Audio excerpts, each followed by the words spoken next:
Well, hi there, everyone. And it's my great pleasure here on the direct line and part of Clocking the Gallop as well to introduce you to an interview that I've been planning for a number of weeks now. I think I grabbed Tarry in the parade ring at Turffontein quite some time back, but due to various reasons, we haven't managed until now to get together and do this interview. But I wanted to thank Tarry, who's recently been crowned the Highveld Feature Season Champion Trainer, for coming on board on the eve of the final field declaration for the Hollywoodbets Durban July for 2023. Sean, I know you're a busy guy, and I thank you for your time this morning, but thanks so much for coming on board and chatting to us.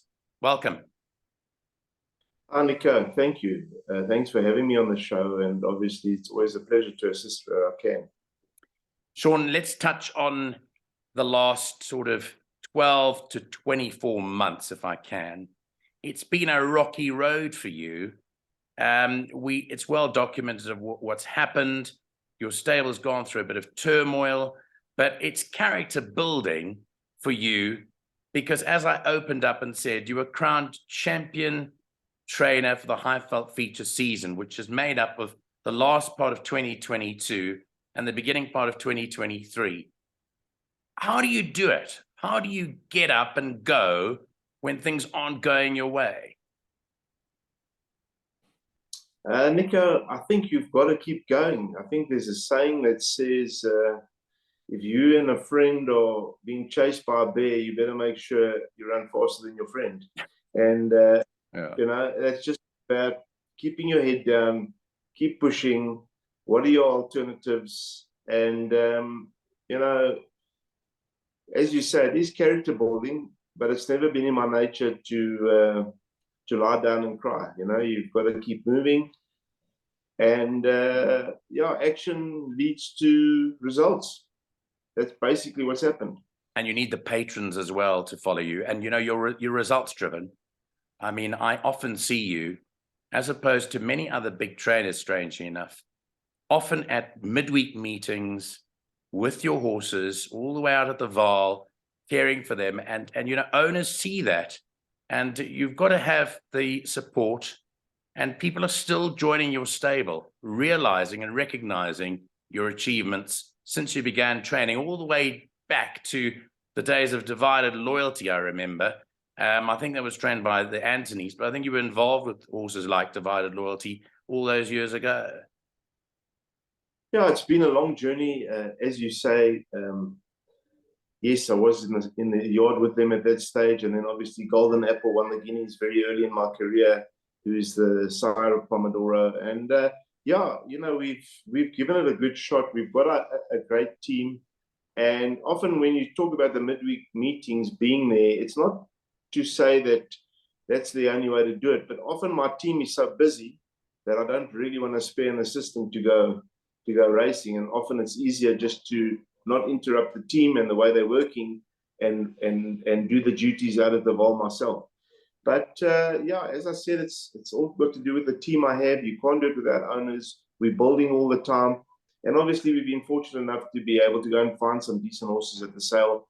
And without those stars, you know, you would still probably be way down on the batting order.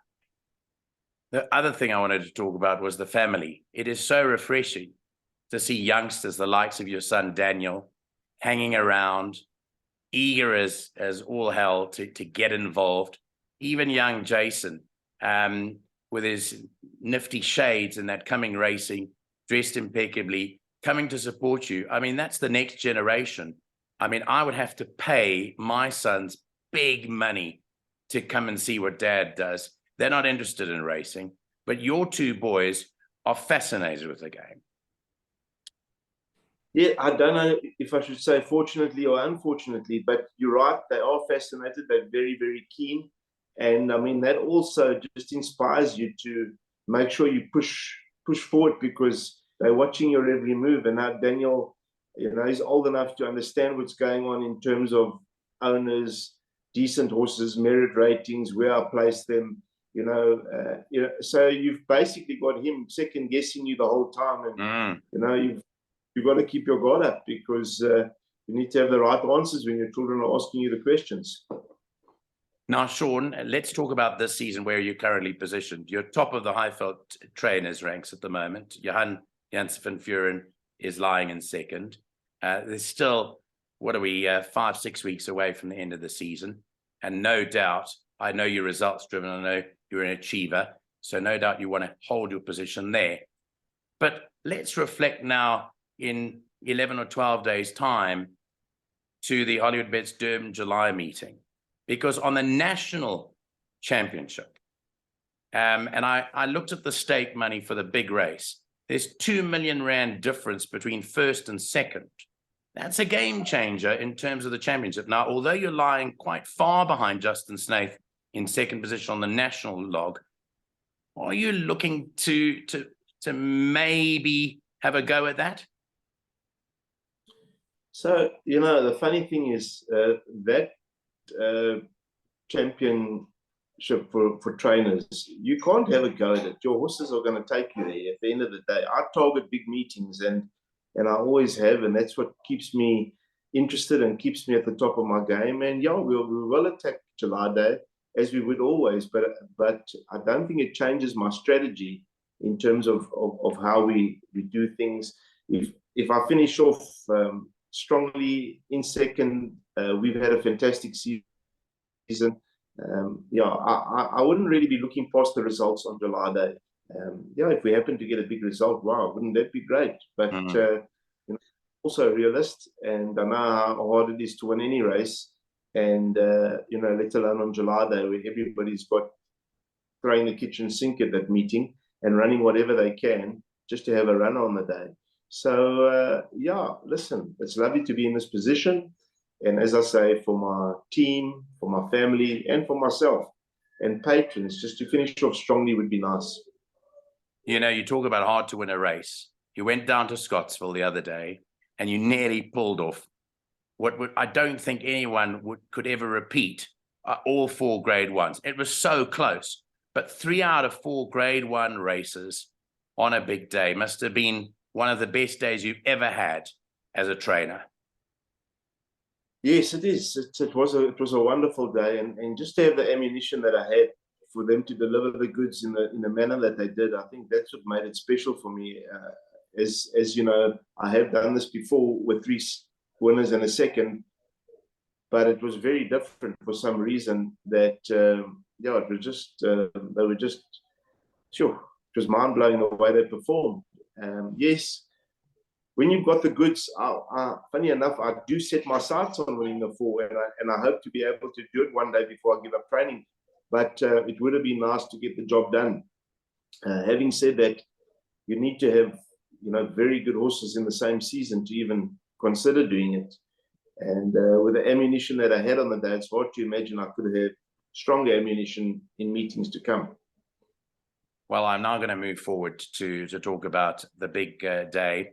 I counted just under 40 individual nominations. Obviously, they're dual nominations of horses, and you'll be declaring very soon for that meeting. But let's talk about the big race itself.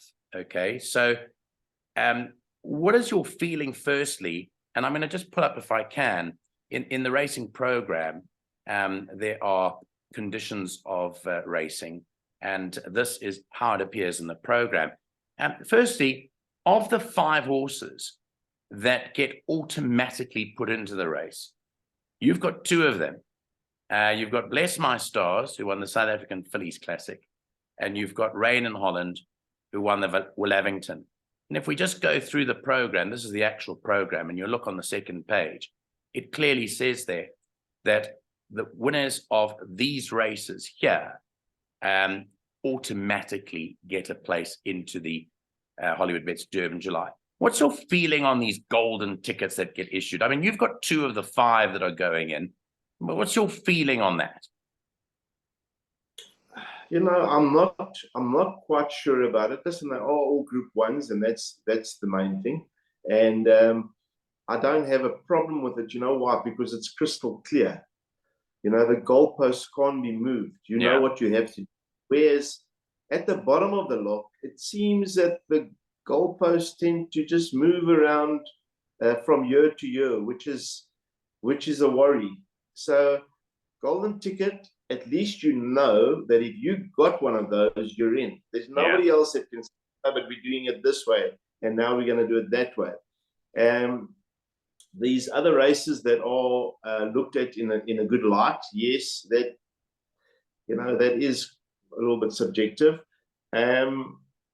So I think the main thing for a trainer and owners, I guess, is to know where you are at every stage, and that's why they publish the logs. And the logs, I guess, is to be transparent. So what they've published up to now, you have to take as gospel unless the horses have run again since. Yeah.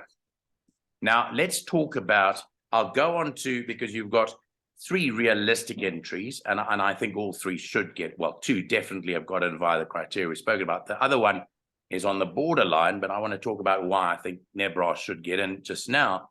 But let's talk about Rain in Holland. Now, straight after Rain in Holland's run in the Met, in the Cape Town Met, I came back to Joburg and I said, guys, if she's back to her best or soon back to her best, watch her in the July. She showed in the Willavington that she is back to her best. She somehow loves Greyville, because that day, remember that Lyle Hewitson, I mean, we all raved about what happened that day. He got her across the line that day. That was also Greyville. How's she doing, Sean? Because you've brought her back after she won the Triple Tiara and she ran in the Gerald Rosenberg. Things didn't go her way, so she didn't go down to Durban last year. But like you said, she missed the Willavington as a 3-year-old, and quite aptly, she picked it up as an older horse. I mean, it was quite fitting for her to win the Willavington. But she goes into this race with a huge chance. I thought she would be one of my preferential possible winners for the race. Nico, yes, I thought her run in the Met was very, very good. If you look at the passage that she had and where she was positioned on the bend, etc., I thought it was an unbelievable run. And I was surprised to see her get dropped down to 111 after that race. And we ran her in Joburg in a mile where she found the worst interference, and she ran very, very average race.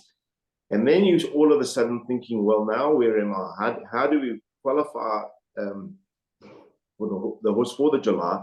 And what is the path forward? Then you run in a Group 2, she wins it. All of a sudden, she's at a 120. Now you say, gee, now how did we get to a 120 all of a sudden from a 111 in the Met? You're running against the best horses in the country. You only get beat 4 lengths. Yet you drop to a 111. Then you beat a Group 2 field, and then you're up to a 120. However, I don't think she could have escaped with less than a 120, having won the Willavington anyway. So, So if I had to look at anything, I think she's got quite a bit of weight for a filly. Yes. But her preparation has gone perfectly. I'm happy with the extra furlong. And Samanga Kamala gets on really well with her. Yes. So always a half decent draw, and I can't really complain about anything as far as Rain in Holland goes. Yeah, which I think is right. And the draws are obviously being done tomorrow, so we'll know more about that tomorrow. Let's talk quickly about Bless My Stars, because she came back the other day. People didn't like her. We did. We tipped her to win, and she fought off a resolute battle. I thought a grandmaster plan for you to get Ant Magudlwa to ride her up in Joburg. I thought it was a tremendous, tremendous ride. Yeah, Ant's doing really well. And, my way of thinking is always informed jockeys, they get the call up. And it's as simple as that. When you're in form, you deserve the opportunities. Your confidence is up. And I think he deserves the opportunity. He made the effort to come up and ride her. I thought he got on really well with the filly. Just in terms of her preparation, I had to decide. She's a light filly. She's really looking well and done tremendously well over the last few months physically. I was a little bit nervous to travel her to Durban and come back, for one. And the other thing was, I thought she's only going to get 2.5 kilos from Rain in Holland in the Willavington. but she's going to get 4.5 in the July. And I don't believe we should run in both. So just using in Holland, I thought she would, just at the weights, surely the July's a better option for her. I may be wrong, but she's in great health. She carries 52. We got an informed jockey.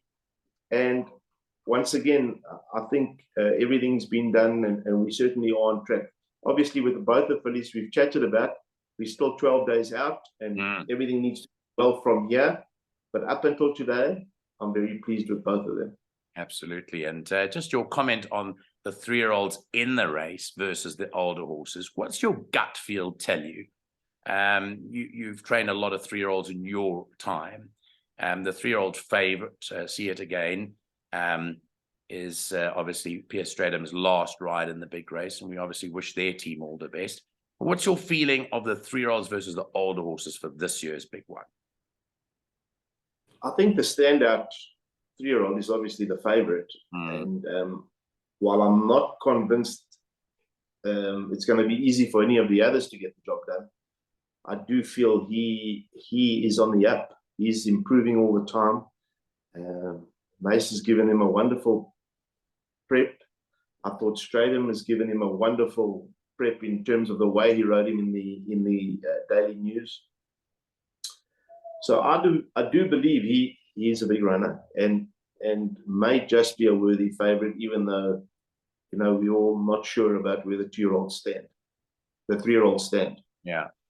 Okay, let's move on to Nebrors now, because he'll be the talking point, I'm sure, at some stage, because he's the one bubbling under.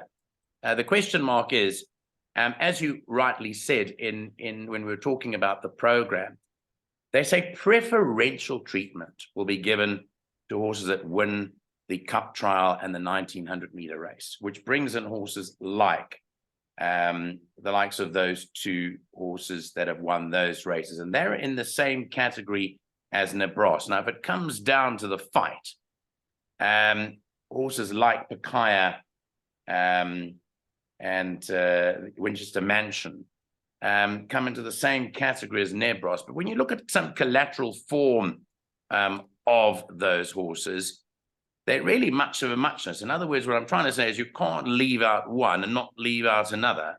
If one goes and all 3 have to go. Well, Nico, while you're not far off the mark, however, if there's only 2 places and there's 3 horses, that's where your problem lies. Now, I look at it like this. I have to look at facts. The fact of the matter is, after the Greyville 1900, a log was published, and I was still ahead of Pacaya. So I have to make the assumption that if neither horse runs again, I'm ahead of Pacaya, because that is what the panelists told me. Yes. That is why a log is published, to give us guidance and to be consistent and to be transparent. Right. Now, if all of it is correct, then I have to make the assumption Nebrors is ahead of Pacaya. Right. Right. The second point is Pacaya beat Winchester Mansion, giving him weight. Yes. Right. Now, is Pacaya ahead of Winchester Mansion in your mind? Well, that's the question. It should be. Okay, so that's what I deal with. I deal with facts. I can't deal with opinions and assumptions. That's exactly how I see it. Then I look at my exclusion from last year's July. My exclusion was based on that I have not been competitive enough over the lesser distances. So they've discounted the staying form, okay? Yeah. So if I have to put a line through this season's staying form, I'm clearly good enough. And at the weights, I'm very competitive. Yeah. If you look at the premiers in Cape Town. That's the run. Actually, let's pick up on that now while you're speaking about it, because I've got this race up on form grids here. So I want to go to the winner of that race, which was Rascallion. Now, Rascallion is almost very high up on the log. So if we go to its run back in the Premier Trophy, and this is the race you're talking about here, you finished 1.15 lengths behind Rascallion.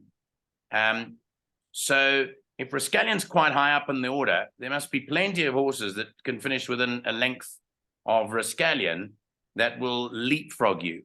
But here it is. Winchester Mansion runs behind you. You're giving it half a kilo, and you've beaten it 1.2 lengths plus the half a kilo, which is 1.7. Here's Pomp and Power.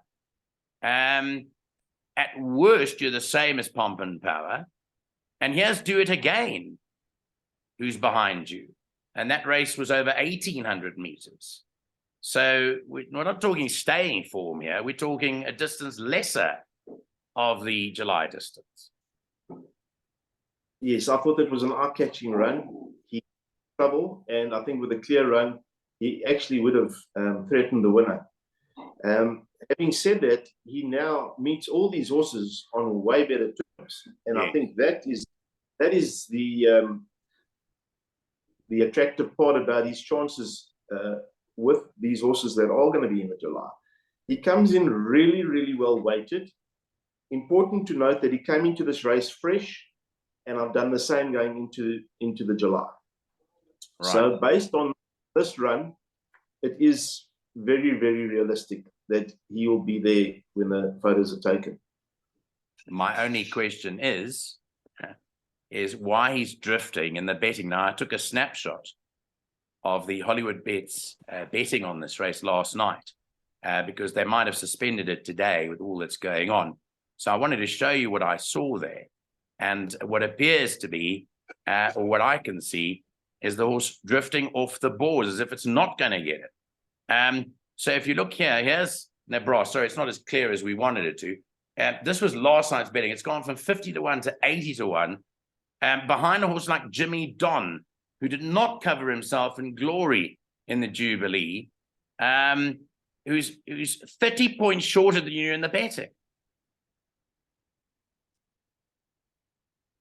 I think what's more interesting is if you look at Bakaya has shortened. Like somebody's got the confidence that will get around. Well, that's from 75 to 1 to 8 to 1. And you've gone, we talked about that race in the Premiers. You've gone from 50 to 1 to 80 to 1. You're 10 times the price of Bakaya.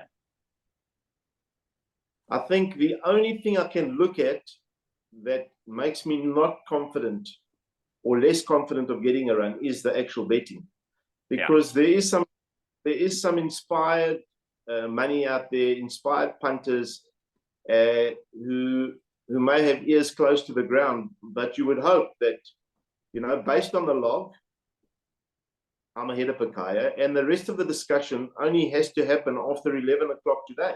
Yeah. So I don't want to read too much into that because it will make me feel that somebody knows something that I don't.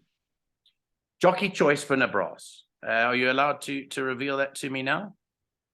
Yes, we've got Raymond Danielson riding. He's had a Group 1 winner season in Anfield Rocket. He's ridden a good few for me.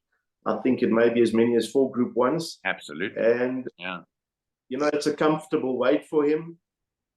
He certainly wasn't chatting to any other trainers to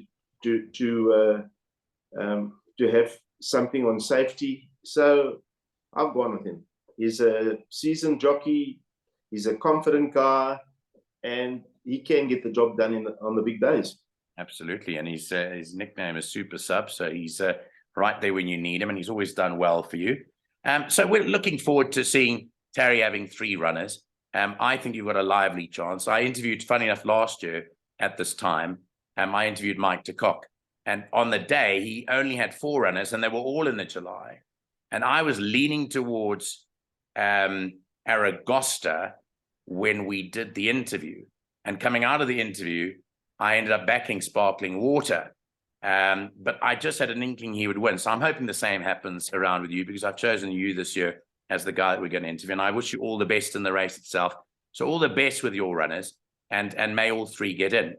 Just before we close the interview, other runners on the day, and I know you've got many entries and so forth, just touch on who you think are going to be your standout chances on a big day. And as you said earlier on, you target these big days, Sean.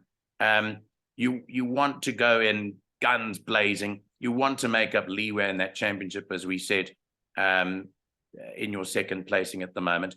What are your big guns for the day on the 1st of July? I'll just take you quickly through what I feel has better chances than others. I think American Graffiti's last run is all wrong. She's got a 1 draw here. And she's owned by Mary Slack, and Christoph Simeon will be riding her. Okay. Which obviously with the 1 draw goes very nicely. So she's a filly to keep in mind. Race 2 looks quite tough when I look at the draws. Race 3, which is the Constellation, I'll be running Shango with Gavin Larena. He loves Greyville. He improved dramatically in his second start for the season at Greyville, where he ran 2.5 lengths behind in the Lonsdale. This is his peak run, and we're hoping that he improves in his third run after a rest. So a good effort is expected there, although he is getting a little long in the tooth. In the Vase, we have Future Pearl and Red Maple. Both were considered for Scottsville last weekend. Just the weight structure, you have no confidence to run 3-year-olds like this and be in the dark about how much they could possibly hammer you in terms of rating. So why we left those 2 features alone was purely because we would have been too vulnerable at the ratings. I think both of them are doing well enough. Just watch the form there. I think Red Maple comes in with 50. Future Pearl, although I think he'd be a big runner, he is eyeing the Gold Cup. We go down to the Slipper. We're considering running Mrs. Geriatrics 1 final time for the season. She has cracked a draw of 5. Richard has been confirmed if she does take her place. And then the Colts, we're not that strong. The draws haven't gone that well. The July we've covered. We move to the Garden Province. Princess Keller hasn't drawn that well, but we will be taking our place. You're definitely going to run. Yeah, she's going to run. She's going to take on Desert Miracle. Obviously, we know how well Simeon got on with Desert Miracle in Cape Town. So that's certainly going to be a very interesting contest and a tough race, given the draw. Thunderstruck ran second in Scottsville. He's one that'll be lining up in the Post Merchants, and that is probably the main horses for the day. There'll be a good few others, but that's what I'm reading at the moment to be maybe your stronger half. You haven't won the July in quite a while. You had back-to-back wins. We remember the days of Pomodoro and Heavy Metal, and they were great days. They were great days. I look back at some of the footage of those days, and you were really elated because everyone wants to win the July, whilst it's not, the most genuine of races in terms of structure and how to get in and handicaps and weights and so forth. Everyone does want to pick up the July prize every year. So it's been a long time since you won it. But I think you've got a realistic chance, Sean, of going in guns blazing. And in the type of season that you've had from the start to the finish of the season, it would be great to end it off. Your gut feel on whether you can win it after having it won in the past and not running really well recently, you're going in confident that you've got a horse there that could win it this year. Most definitely. I've got a lovely classic filly who, although it would have been great to get in with 55, she's got a reasonable weight in 56.5. Obviously, having a Group 1 3-year-old winning filly with bottom weight and your older horse sneaking in at the right handicap. So I think I've got all the bases covered, depending what results come to the fore. But Nico, it's great to hear your enthusiasm about my chances. And as far as preparation goes, as far as targeting the meeting, I've done everything I can. The horses are on track, and I would definitely not talk you out of any of my horses. Great, Sean Tarry, a great pleasure chatting to you once again. I hope to see you on the course soon. We'll join you down in Durban for the big race, and let's look forward to it. Once again, congratulations on a wonderful run you've had in the past few months. and let's hope it continues until the end of the season. Thanks for joining us here on our show today. Thanks, Nico. Once again, great to be here. We wish you a speedy recovery. You're another one that has to work hard, even though that you're not fully recovered yet. But I'm sure you'll make a full recovery soon, and we'll see you on the race course. Thanks, Sean. Go well, eh? Ciao.